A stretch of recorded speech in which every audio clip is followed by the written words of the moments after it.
3 વર્ષ ત્યાં ઘટી છે. 3 વર્ષ થયા. એક મુસ્લિમ છોકરો જમીર હુસેન છરેચા તેણે મારા સાથે લવ જેહાદ કરેલ છે. 3 વર્ષ થયા. મારાથી જબરદસ્તી મારાથી સંબંધ રાખી મારકૂટ કરી મારા પૈસા પણ પડાવેલ છે ને હવે મને મારી નાખવાની ધમકી દે છે કે હું તારથી લગ્ન પણ નહીં કરું. મને લગ્નની લાલચ આપી હતી કે લગ્ન કરીશ હું તારાથી. પછી લગ્ન પણ ના કરે ને હવે મને 8મા વર્ષની ગર્ભવતી છું. હવે મને મારી નાખવાની ધમકી દે છે. આ પરિવારની મારી 7 બહેનો છે, ભાઈ છે ને.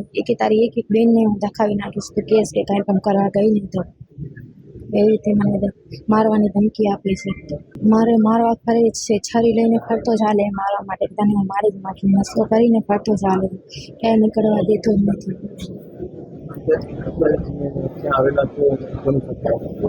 દીકુભાઈ જાડેજા હિન્દુ યુવા સંગઠન એ લોકોને કને હું ગઈ.